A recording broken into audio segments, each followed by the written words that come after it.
and welcome back, my cartoon dinosaurs. How you doing today? It's your friend Chris here, and we've got Bloons TD6 version 8.0 update notes. So we're going to go in-depth for you guys on all of the changes happening in Bloons Tower Defense 6, and hopefully go over them into at least a little bit of detail so you guys know what's up and what to expect out of this game. So right from the get-go here, we've got the new intermediate map, Carts and Darts, the new Sentai Churchill skin, the new tank monkey skin. Actually looks pretty cool. I like it overall.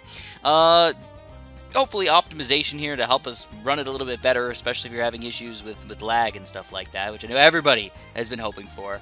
And then an interesting change here, Moab class Bloons have gotten a makeover. Now they're 3D instead of just 2D here. Do they look any better? I don't know, maybe like a little bit, but nothing too crazy there. And then a ton, when they say various, we're talking about a ton of balance changes and fixes, and of course you can check out the social media here, which I'm going to go through for you guys today. So that's what I'm looking at. I looked over, I read through the notes, and overall I have almost no changes that I dislike. So I'm pretty happy. Again, as usual, guys. Actually, kind of unusual here. I feel like I almost always have like a couple issues where I'm like, oh, this is kind of stupid, or that's kind of stupid. No, every single thing that they did, I like. Alright? So this is cool. So another interesting tidbit of new information here is that if you're going to play reverse mode, you can, so now, instead of just the Bloons coming out reverse, the rounds are also reversed. So, I don't know the best round to memorize here, but I think we usually have a certain way that the Bloons come out. For example, round 27, you have reds, and then blues, and then greens, and then yellows. It's going to be reversed now, so it's going to be yellows, greens, blues, and reds. Is this going to matter that much? It's going to be a little harder to get used to. I mean, round 78 is going to have the big chunk of camo ceramics coming out right at the beginning, and then we're going to have to deal with, you know, easier and easier things as we go on. But the interesting thing is most of the time, the rounds end on the hard side. They usually start off on the easy side, and they sort of work their way up into more difficulty. So reversing that round order here could really make a difference. Another prime example is round 10. We've got a crap ton of grouped Bloons coming at the end of the round. Now they're going to be coming at the beginning of the round here. Will this really matter for us? I don't know. Reverse isn't that difficult in the first place. This is just a nice, reasonable metal over here, but at least it makes it a little bit more difficult. So I'm sort of happy that they're making things more exciting for us. I'm not going to go over too many of the regular bug fixes and general changes to the game. Just know that there's a lot of things going on here. One of the things that they definitely fixed here now is that the Heli pilot, guys, the mini Comanches will now correctly deduct from Alchemist brew charges. So this is going to be rough for us, guys. Oops, I didn't want to play standard. I want to play sandbox. Oh, I screwed it up here, guys. Screwed it up. All right, let's go to sandbox really quick, just to show this off. How much less powerful he's going to be now. It's a little bit sad, man. There's a lot of changes going on. Like, the wall of fire isn't as strong as it used to be. You know, super monkeys weren't really even doing the right slurp up on ice towers and stuff like that. It was really goofy. So, let's show off the Heli palette really quick.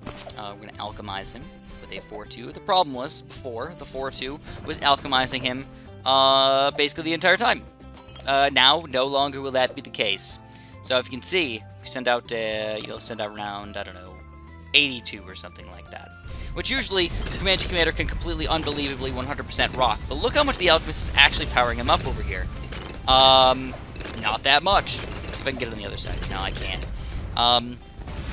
Not for very much of the time. Now, the Comanche Commander is still a very, very powerful tower, but this is going to affect him a lot. He is not going to be unstoppable anymore. He is only going to be strong. Alright, now this was a bug. I don't know if you guys knew this or not, but the Comanche Commander wasn't really supposed to be that strong, and they're supposed to fix it in the last update, but they didn't. Another thing that's changing here that was, again, a bug that they're just now fixing is the Wall of Fires. Now it's cheaper, alright? It's cheaper, which is cool. But now, when we send out, actually, it's still pretty freaking powerful here, man. I mean, it's not unstoppable or anything. I mean, I don't know if we can take down yeah, we can't take down ceramics or anything like that. But the regular Bloons here can still get popped pretty reasonably well from the Wall of Fire. I still think that this could be a fairly usable tower. But again, you're going to need quite a few of these guys. And spam-a-ram-a-ram-a-ding-dong here if we really want to take down, you know, ceramic Bloons and stuff like that. Or even crazier if we want to take down reinforced ceramics or something. Or tell me for a Moab or a BFB, man, you're going to do nothing against those guys. So it's a very interesting tower now. It's actually going to be usable, but it's going to be very fair. One thing I got to say is, out of all the changes that are going on, they're fixing the game, but they still didn't make chimps any easier. So chimps mode is going to be even more difficult for us now that we don't have the Comanche Commander being any stronger, and we really didn't get too many really awesome buffs. Alright, we got a couple nice buffs, but nothing too crazy awesome. Also, Azili got a pretty big change over here. I'll go over her in just a few seconds in here, but she's got some sort of bad things happening to her, actually, sadly. So if we just go in here and sandbox really quick. So her descriptions are updated. Basically, Azili can no longer strip properties from purple Bloons. So I don't know what properties purple Bloons had in the first place besides that they were purple. So now magic can't hurt them still, which I guess is kind of fair here. Azili's Moab Hex will no longer fail to destroy Moab-class Bloons when the Bloon Sabotage knowledge is enabled, so this is just going to help us out a little bit there. Azili's level curve has been fixed. She will now advance slightly slower. She's not going to level up as fast as we're used to here. Kind of sad here. Azili's damage counter is not going to be correct, and then her sacrificial totem will no longer crash the game, blah, blah, blah. So basically, a little bit of changes with her, but some things going on with her. You're going to have to test her out for sure to see if she's going to be as good as you think. But here's where we want to go to, guys. The balance changes. This is going to be big for us. So I don't know why I left Sandbox. We're going to hop back into Sandbox, and there's a ton of balance changes for us to go over. Dart Monkey, Boomerang, Bomb, Tack, Glue, Wizard, Ninja, Alchemist, and more. So the Dart Monkey. You might be thinking, what the heck? They need to change on this guy. Well, actually, what we're going to do is we're going to change the Crossbow Master. So while he's a decent tower, he definitely was not a chimps or late game tower at all. So what he's going to do now is his critical shot appearance is increased from 10 to 8. So it should happen more often, I think. I think that's what they mean here by appearance. I think that's what they're talking about here, man. Plus, I never realized this guy could hurt DDTs automatically. That's pretty sweet, actually. There we go. We're getting some crit action over here. Boom, boom, boom, boom, boom. We're getting a lot of crit actions over there. All right. I assume when you got a lot of Bloons in here, it can go through multiple layers, so you're hoping that the crits are going to happen. No, the crits are interesting. I don't really know what this means. Maybe you guys can figure it out for me. Crit appearance rate. What the heck does that mean? All right, boomerangs. Here we go, guys. The X3 whatever boomerang is now going to have extra Moab damage. This is interesting. So if you already had one of these guys, he wasn't that bad against Moabs in the first place. This is an interesting change. I actually liked the 2-3 boomerang, by the way. But now you can see instead of just hurting him once, he's going to hurt him twice. And now, of course, a single Moab only has 200 health in the first place. He's going to damage this thing about down to half health here, if not more. He had 132 damage already. So, of course, if you got two of these guys, I mean, we should be able to take down the Moab and maybe even most of the Bloons inside, I would think. Let's see. Interesting check right here. No, I don't think we're going to be able to pop the ceramics. But, oh, yeah, we did. Actually, not too bad, man. For only 2-3 boomerangs here, I mean, this is going to be extra helpful against mobs, especially in the early part of the game, and maybe even help in the later part of the game. Now, I don't know how this is going to affect the permacharge and stuff like that. It could end up making him extra specially powerful. But I do know that there was some sort of weird thing going on with his damage in Moab class Bloons in the first place, so don't know really if it's any better right now, but we're going to have to do some testing here to see if he's better now or worse out now. But not a terrible tower to pick in here. The Perpacharge is still a fun tower to use in your games, especially if you use the Alchemist on him. Moving on, we've got the Bomb Tower. So for the Bomb Tower, now we have Blued Impact. 1, 2, 3, and 4. The Blued Impact, especially if you got the faster reload missile launcher on this guy. Extra especially important right there. Now, the problem was before, if you had a bunch of ceramics coming out, the stun would just hit them, and then if he hit them too fast again, the stun would not reenact. Now the stun is going to reenact even if they are already stunned. Kind of similar to an ice tower cannot freeze a frozen Bloon. It can only freeze a thawed Bloon. It can't refreeze the frozen Bloons, right? So this is going to be extra helpful for us now, actually. I kind of like it. One thing you're noticing about this thing is that it still does not have a lot of ability to hit Bloons. It's still only got like a max of 80 or something like that, which really is not very much, you know? We send out 999, just do 900, 0. No. I hate this sometimes. 0 done. I'm playing on mobile right now because nothing's unlocked for the high for Steam yet. But you look at it, yeah, it's still only got like 50 pops or whatever, 72 to 120. That's not, I think it's 48 actually, but it's not very much at all. And that's kind of the major issue with this guy. I feel like they just definitely need to increase the amount of balloons that it can hit, and it'll actually be a useful tower here. But still, at this point, I'm not sure if he's going to be all that useful, to be honest. It's good for stunning and slowing down the balloons, but is it going to be helpful enough? If only able to hit 48 balloons tops, dude, tops. Alright, next, moving on, we've got the Tack Shooter here. Alright, so the Tack Shooter, a fairly interesting tower here. And we got some pretty interesting changes. So as a 0-0-0 Tack Shooter, as a nothingness Tack Shooter, he shoots faster. The base attack rate increased from 1.6 down to 1.4. So it's an increase in rate of fire. And, so I don't really know what this is useful for, but alright. I don't know if that's going to make it shoot a little bit faster out of this stuff. Maybe it'll make the normal Tack Shooter just a little bit better or something like that. I'll have to look into the notes here, guys. I mean, I wish there was more information about that. Why just change the base Tack Shooter without changing or telling us anything about the speed of everything else? That's a little confusing, but good to know at least that 0-0 Tack Shooter can at least maybe pop a few more balloons here and there. Alright. I guess one reason why they're doing that, I guess this makes sense, is that if you're going for a 0-0-2, now you've got a reasonably fast shooting, reasonably popability power Tack Shooter right here that can actually pop a decent amount of balloons over here, you know? Like if I just sent out round 1 really quick. I should be able to take these guys down pretty easily if I sent out round, I don't even know, even round like 10 or something like that, where there's a lot of blues coming out here. I should be able to take down most of these guys too. So a fairly cheap tower that actually do a pretty decent amount of damage. I kind of like it. Moving on though, this is an interesting one here, guys. Oh, baby! I've been waiting for something like this for a long time, man. Now, 1, 2, 3, 4, Ring of Fire. The Inferno Ring. Alright, so this is really cool, guys. Check this out, man. Inferno Ring. If we send out a Moab-class balloon here, ba-bam! What? No way! So this is 999 Moabs, by the way, on accident. I didn't mean to do that. But you can see the amount of balloons that were popping over here. If you actually look at the pop count, holy crap, dude. Going up thousands per second over here. But really the interesting thing is that he shoots a gigantic flame missile at the balloons. So let's send it like a real round, like round 82 or something like that. Where like this is the round where you might actually be able to afford this guy, alright? So let's clear these out and let's go for round 82 real quick. No, I didn't. Oh, yeah, okay. So now what happens is it shoots out a giant missile and hits the BFBs and basically insta-kills it. It also, well, it's got to be on close, so that's something to keep in mind here. But it's actually, woo, baby, it's doing mega damage to these balloons right here. I'm actually kind of excited about this. I want to see if this is actually usable. It doesn't seem like it does that much damage to the balloons itself, but to those big balloons, it's extra specially helpful. Now, one thing that's weird about this is that Ninja Kiwi literally said in their thing right here, definitely check this out. It makes short work around 98. I have a hard time believing that. But let's see what happens here, man. Around 98, we'll be able to take it down. Now, this is not the perfect positioning on this guy, and I definitely should be alchemizing this guy and using it on, you know what, I can power him up even further. Let's power him up like a normal buddy would be used over here. We're going to alchemize him. Let's see if this is any more helpful now. Actually, not too bad, man.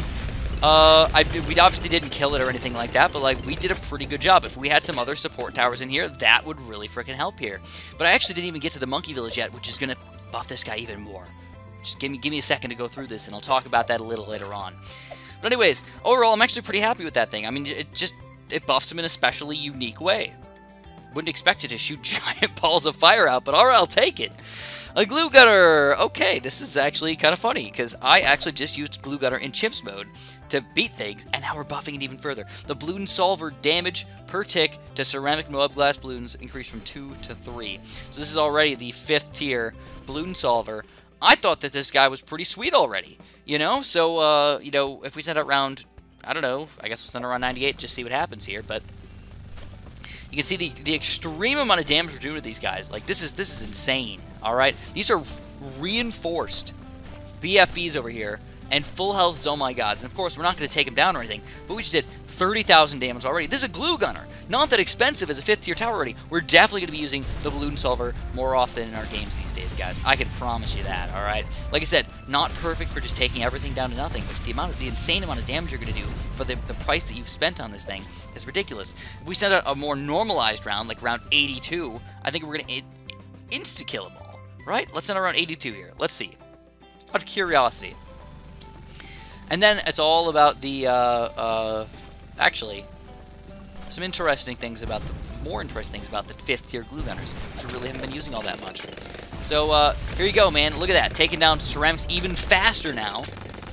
Taking down Moab class balloons even faster now. This is pretty insane, and of course, we still probably can't take down reinforced BFPs.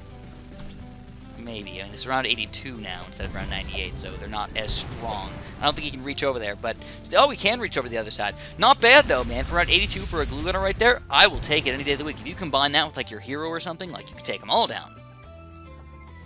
Alright, so now we've got the middle path glue gunner here.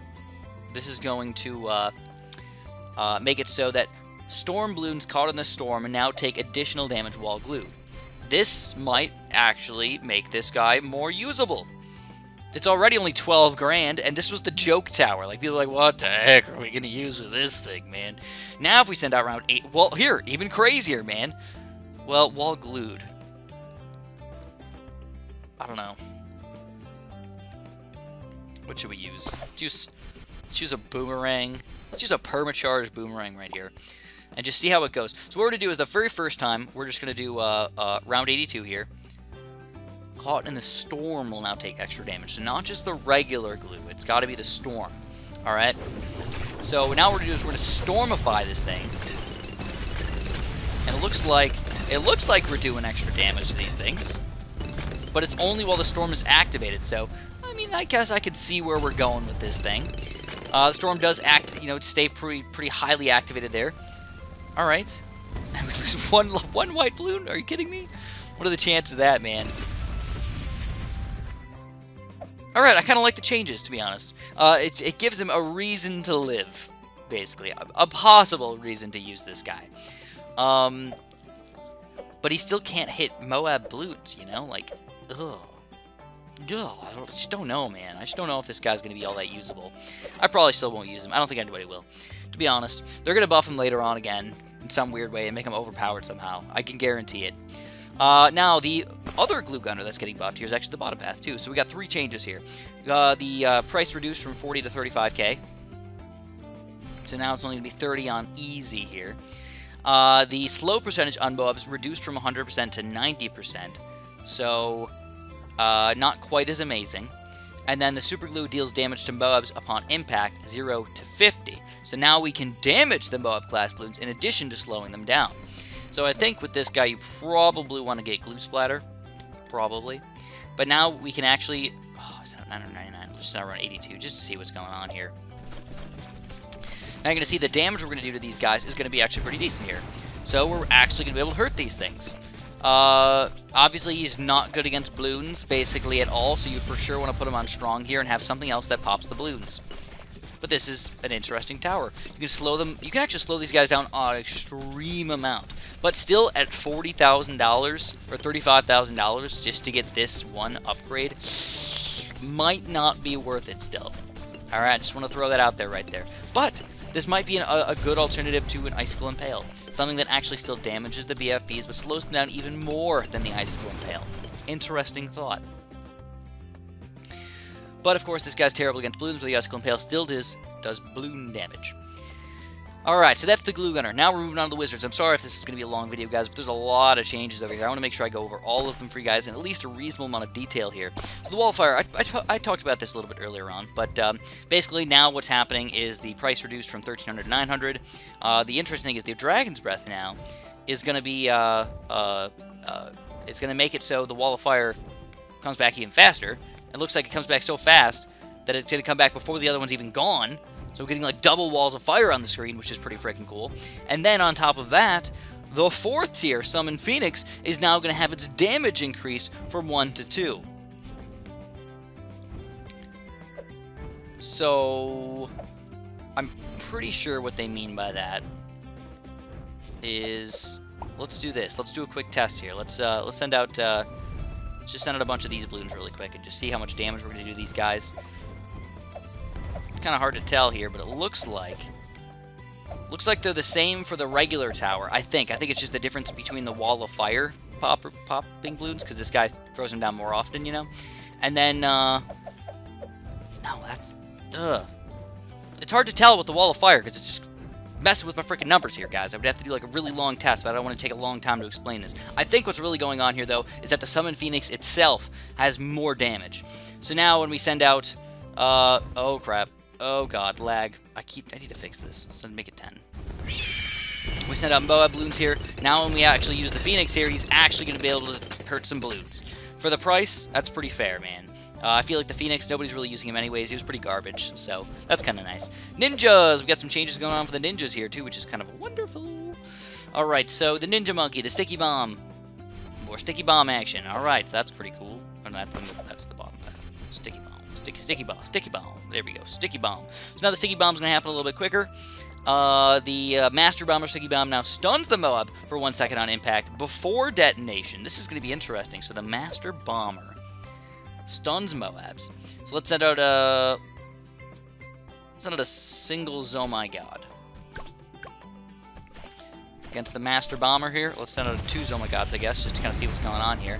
So he's going to pop the Zomai God way too quickly. And then bam! And then once the bomb hits these things, it just stuns it for that split second right there. That's pretty cool. But still only be able to hit 1 Moab at a time makes him not garbage, but maybe not worthwhile. I feel like he needs to do some sort of grouped damage with his explosions to still make him worthwhile here. Otherwise, I don't know if I'm ever going to use this guy for the pretty extreme price that he is. I mean, what does he cost over here? 1, 2, 3. He's still going to be $34,000. The Master Bomber Flash Bomb now stuns Moab class for 25% of the duration.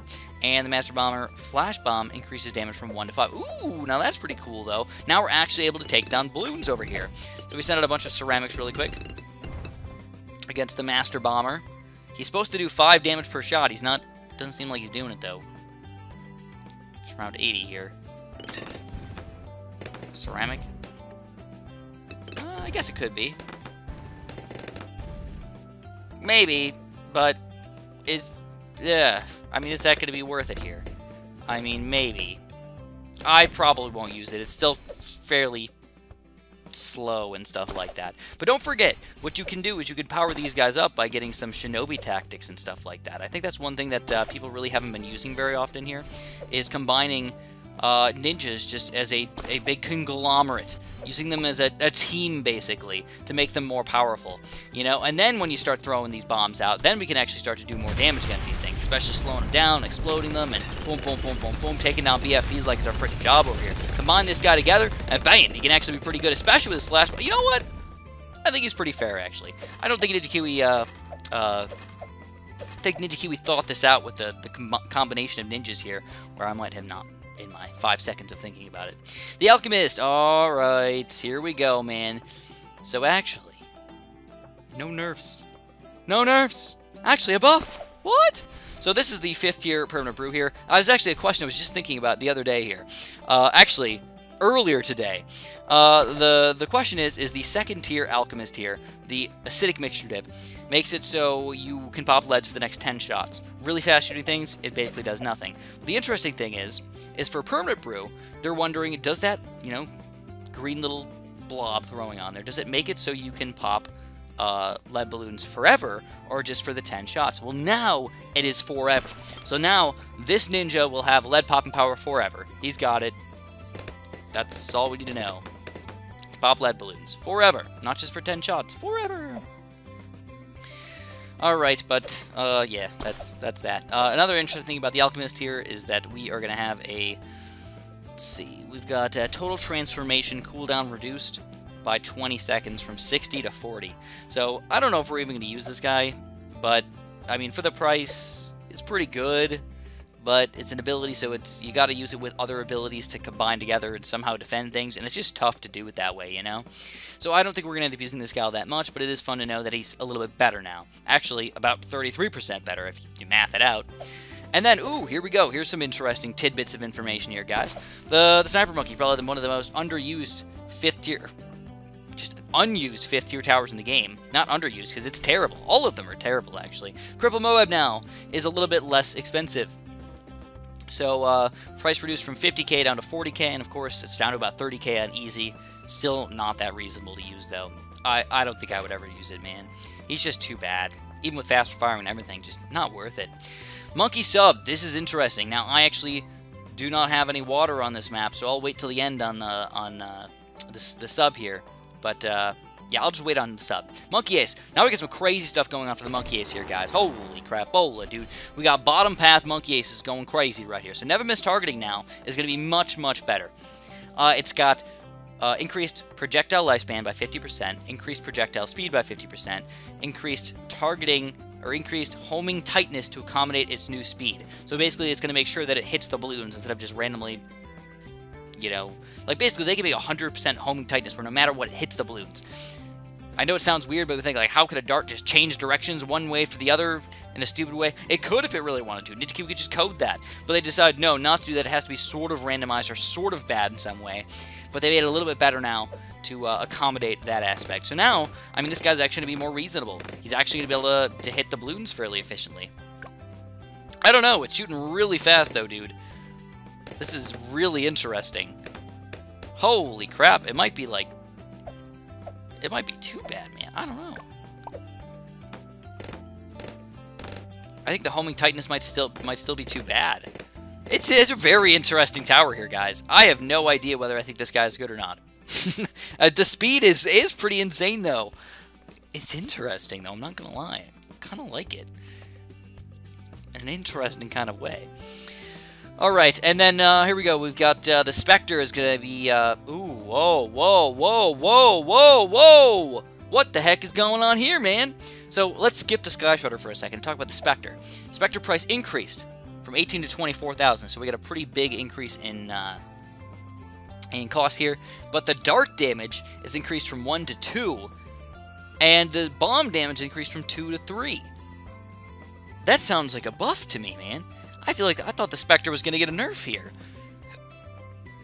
But I don't know. We're going to really have to test this guy out. See if it's going to be worthwhile to be getting used here in some of our regular games. I mean, if we're doing more damage to Moab-class balloons here, more damage to the balloons inside. I mean, this is round 80 we're going to send out here. This is a Oh My God class balloon. Can we take it down? I might have even sent it out twice on accident. I'm not sure. Holy crap. While that's popping things, let's get ready for the Sky Shredder here. So, the Sky Shredder. So the Sky Shredder, the only real change here is that the damage from the darts is increased from 2 to 3. So it was already a pretty decent tower. I didn't use it all that much. I used it on like 1 or 2 maps here. But now, yeah, look at that. Spectre's freaking rockstar, man. This is really interesting. I think we're going to use him even more often. Now, the top path Sky Shredder should be even better.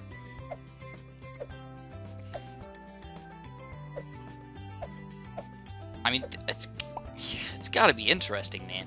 I don't know how well this is going to work, but if he's not around, like, I don't know, let's try around 90. This is a DDT level here. And let's just see how much extra damage we do these guys. Ooh, alright. That's no Alchemist or anything.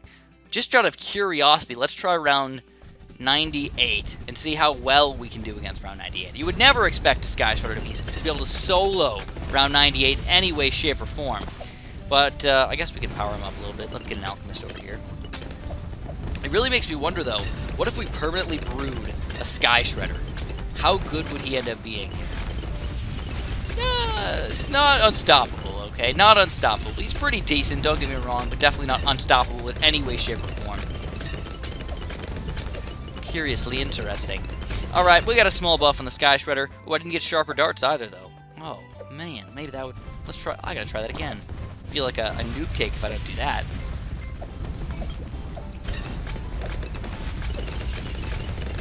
Figure 8. I just have to see, with the extra sharp shots and everything. We seem to be doing a much better job. But still not an unstoppable job. No, they're getting through, man, for sure. Oh, man. But this is, again, round 98, probably the hardest balloon round in the game. The Sky Shredder's actually taking down most of them right here. Heck to the yeah, dude. Kind of exciting. Next, alright, so the last thing is oh no, not last. Heli pilot. Alright, guys. Yep, Comanche Commander, no longer good. But now we've got some interesting changes with the top path. So we've got the Apache Dart ship here. He's going to have a cost increase. But with that increase, we get rocket damage increased from 1 to 2. Woo! That could end up being pretty interesting here, guys. So now when we send out a BFB class balloon here, pretty nice. Then we've got the machine gun fire rate increased by 25%. That's pretty cool. But still can barely take down a BFB so far. So oh, this is around 98 BFB though. Should probably change that back to a regular BFB. Yeah, obviously going to make a big difference there, but I don't know, man. I still don't know if he's going to be worth it. We'll have to do some more experiments and stuff like that. But I think if you compare this guy to a Specter, I think the Specter's going to win every single time. But they also are going to make it so the Apache Prime is going to have some really increased crap over here. So what we're going to do is we're going to do the Apache Prime. It's going to have machine gun damage increased from 3 to 5, so almost doubling it. And Apache Prime Moab rocket damage increased from 11 to 16, baby. Oh my goodness. So just out of curiosity, man, we saw what the Sky Shredder can do, alright? Let's permanently brew him too. So the Sky Shredder can do. Let's see what the Apache Prime can do to round 98. Just to see, man. See if he can take these things down. Ooh, this could be one of the best towers in the game these days, guys. If you can solo round 98 with an Apache Prime.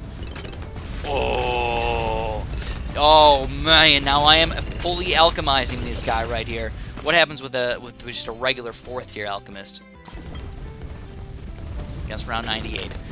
I mean, that's got to be a pretty big difference, right? Permanent brew, I mean, that's got to matter a lot here, but holy crap, dude!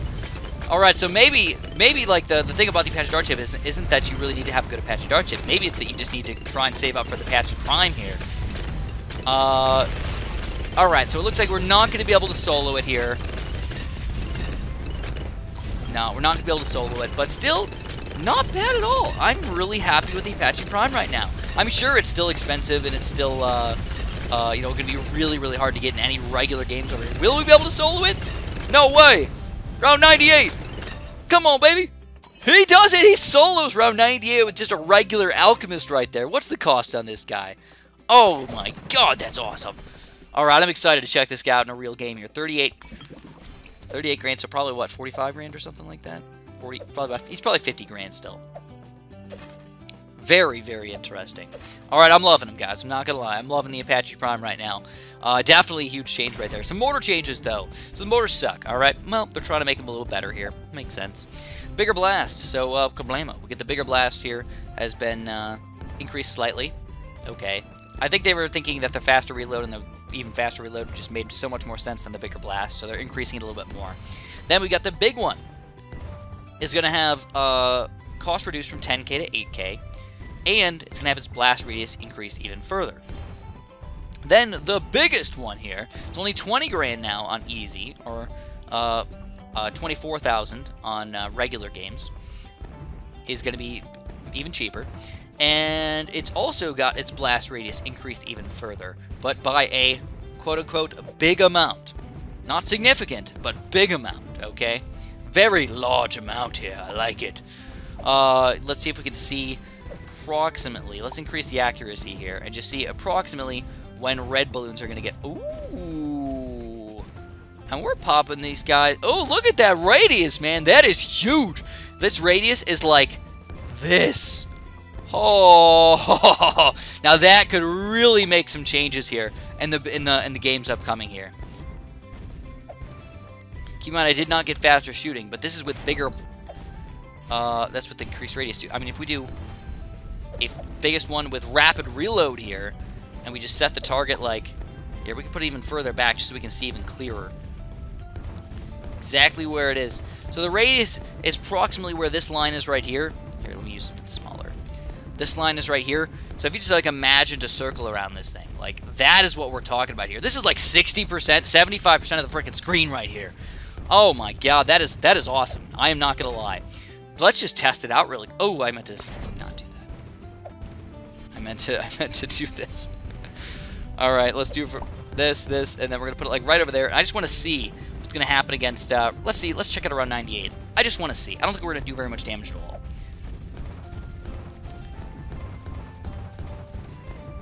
Okay, so definitely not a BFB pop and power tower here, but he is still damaging all of these guys. This is interesting. Very interesting. He's not meant to pop these things. Let's send out some. These are round 98 ceramics, by the way. And we are taking it on. Okay. All right. Significant increase. I like it, guys. I like it a lot. All right. Some more changes, though, to the mortar. So we've got heavier shells. This is the 3rd tier bottom path. Oops. Nope. Is it? Wait, what? What am I doing here? Shattering shells. What did I say? What did I just say? Oh, heavy shells. Heavy shells. I was thinking shattering shells, man. Middle path. Alright, alright. I screwed myself over. I'm sorry. Heavy shells. The heavy shells are going to deal extra damage to mob class balloons by 1. Doesn't really matter all that much, but it does. And then Bloons generation. Now we've got a really interesting 5th tier tower here. So now what he's going to do is he's going to damage all balloon types, which was pretty important for us. Didn't damage DDTs before, which was extremely upsetting. Bloons incineration price decreased by 5,000. And now it's going to create a wall of fire at impact, similar to the wizard. So this is going to be kind of cool, man. Look at that. All right. How much damage is it going to do, though? Let's try it against the DDT. Okay. Doesn't damage DDTs. All right. Let's try it out against the mob. Oh, let's just say not that good. I don't know. Let's try round like 82 is pretty normal around here. This guy's $50,000. Like, compare him to like an Apache Prime kind of thing here. Yeah, no, he sucks. He's okay, I guess. Yeah. He's okay. It's weird because he's good against Moab class balloons, which is kind of goofy. He's not good against regular balloons. And for a mortar, it's kind of the opposite of what you would normally expect out of this guy. Another thing, though, is don't forget that as a 4th tier, he already automatically pops the, or gets rid of the reinforced aspect of this balloon right here. So I don't know. It's interesting, but to be honest, I'm not sure if I'm ever going to use him still. I think he's still going to be just too underpowered for what he is. Yeah, sure, he damages all balloons a pretty decent amount, but he can't do. He's just not good enough for the price overall. Let me know if you guys disagree with me. All right, so we got more changes, man. We got 2 towers left, and then 2 heroes left. So, and actually, three towers left. So I'm still going deep in here, man. We've got the Spike Factory. So the spike balls on the Spike Factory here, guys, are going to be doing extra damage to ceramics. So this is the spike balls. If you guys don't know, we don't really use them all that much anyways. I don't really see why this matters all that much, but they wanted to do increased damage to ceramics even further from 3 to 4. And then 4th tier is going to increase it even further from 4 to 5. Moab Shredder is now going to do 5 damage instead of 4, so a slight increase there. And the Carpet of Spikes is going to do increased damage from 5 to 6. So basically, it's kind of interesting that we're going for like 5th tier towers that normally don't do anything too crazy to just doing slightly increased damage here. 3 for the 5 for the 3rd tier and 6 for the 5th tier. Alright, don't forget this guy automatically throws out the spikes every once in a while, so this could be a pretty interesting tower here to end up using, especially if you get bigger stacks or something like that. And now the perma spikes, bigger stacks, pierce buff increases from 10 to 20. Alright, pretty nice. Not gonna lie. I actually could see myself using this guy though. Just throwing that out there. I feel like he's a pretty fun tower. I don't know if he's good, but he's pretty fun. Scared of all this junk over here. And let's talk about the Monkey Village. So I was telling you guys about the Tack, how the Monkey Village is going to end up incorporating into him a little bit later on. Now, the 5th tier. This is the primary expertise Monkey Village, which we don't really use all that often. Has a pierce bonus increased from 2 to 4. So, now, instead of a Dart Monkey going from 1 to 2 pierce, it's going to go from 1 to 4 pierce. Alright? That's a pretty big bonus here, man. So I really can't show you because he's got infinite range here, and he's just going to destroy all the balloons. But just know that it's a pretty increased amount of pierce here. That may matter more for things like the boomerang and lower level tack shooters and stuff like that, you know? This could be pretty interesting. I don't know if it's going to matter all that much for glue gunners, but, yeah, because keep in mind, this guy's a primary, it makes the primary monkey stronger, so this is why we're building all the primary monkeys. It's going to be interesting to see how the Pierce change is going to be changed in the game at all. I don't know if the cannon's going to be more efficient or like what the deal is, but it could definitely make a difference here, guys. For sure.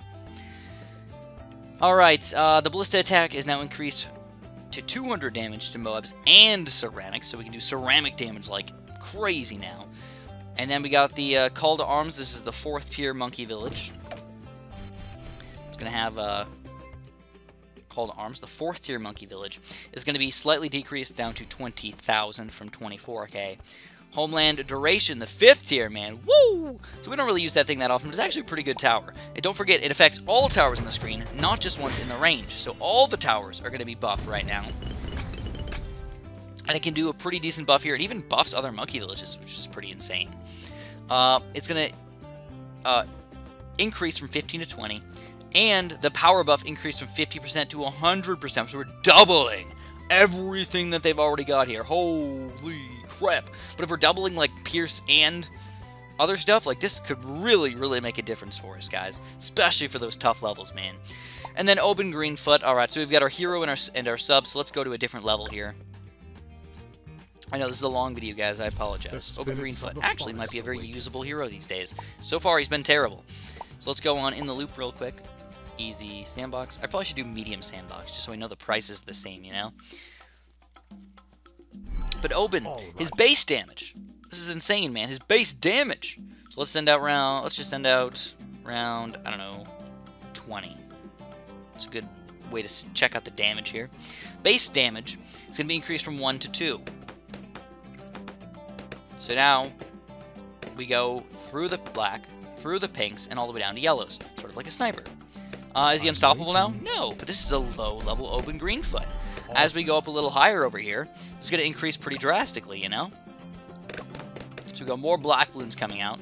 Now we're going through 4 layers per shot. So the interesting thing is, as level 2, Magic Monkey Pierce increased from 1 to 2. Level 9, damage buff increased from 1 to 2. Level 14, damage buff increased from 1 to 2. Level 19, damage buff increased from 1 to 2.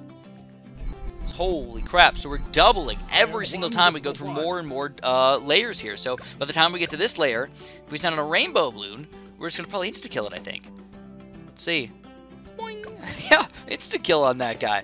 That's not too bad at all. Ceramic takes 3 shots to go through. Keep in mind his Pierce is still a bit low here, but being able to do that much damage to a balloon can really matter over here, especially if he's in the front of the map or something like that. And he's still able to do some decent damage to mob glass balloons over here, but again, he's not a super duper good late game tower like at all. That's not really what he's good for. Alright. And last but not least, let's talk about the sub stuff, and then we're done, because this is a pretty quick change for us. It just basically means the 3rd tier monkey subs are more powerful, and sub-commander's got a bonus. So the ballistics missile is the middle path, 3rd tier over here. It makes it so the fire rate is increased now. It was already a pretty decent tower, I just didn't use him all that much, and I feel like this will actually make it so I might use him more often. He's very, very good against rounds like round 63. So if you check it out, the amount of damage you can do, I think it's infinite actually. I don't know if there's an amount of blue layers that he can't get through here. But you can see how extreme the damage is on this guy. I mean, this is an open Greenfoot sub combo right here, and he's doing a pretty delicious amount of damage on this stuff, you know? Especially if you combine him in some weird way, he can really do some damage. And then the preemptive strike here is going to increase those missiles even further. So if he's not around 63 against a preemptive strike here, which you cannot pop black balloons, which is the main reason why he's not actually popping a lot of the balloons here. I'm now realizing I should probably, as interesting as this is, I should probably pop a monkey village here. That will make him almost unstoppable. Oh, yeah, there it is, man. Now we popping them balloons. Round 63 again, even without open Greenfoot here. I don't know. I mean, yeah, it's much better, but it's still not that good. I mean, I know we're standing at around 63 here, but As just like a base tower, he's not that good. Keep in mind that this is not really what he's good for. What he's good for is if you send it around like 82 or something like that, where you have a lot of BFBs coming out, he's going to just and spray missiles on these things and do massive damage to them, you know? So just an interesting concept here. And he's still got his first strike ability here, which can do lots and lots of damage to some of the strongest Bloons in the game. Alright, and last but not least, we've got the Sub-Commander here, which is actually a pretty cool change here. Sub-Commander kind of sucks, let's be honest. And now he's going to be much, much better. So the Sub-Commander increases his attack speed now, has double the attack rate, and now he can also buff himself. So, before, he only buffed towers in his range. Now he's going to buff himself as well. Is this really going to make him a good tower? I don't know if it's going to make him good, but definitely going to make him more usable, okay? We can actually start to use this guy in a somewhat efficient manner. Alright guys, that's a full 45 minutes of Bloons TD6 changes going on in here. I hope you guys enjoyed it. I tried to go through them as much as I possibly could, in as much detail as I possibly could, and just explain whether I think it's going to actually matter or not. Of course, it's going to take a little bit of testing from you guys to know if it's going to matter here. But, I would check them out. I'd definitely check out the new Monkey Ace. I would check out the Monkey Sub here, if you're going to use them a little bit more. Wizard Monkey has cheaper Walls of Fire. Maybe spamming more Walls of Fire might actually be reasonable to do. I don't know. Top tier cannons might be worthwhile, and glue gunners might be even better. Alright, especially the top path, Bloon Solver. So there's a lot of changes going on in the game here. Let me know what you guys think about the changes in the comments below. Again, don't forget to subscribe. Hit the little notification bell button there, and like the video if you enjoyed. Thanks so much for watching, and have a super duper delicious day.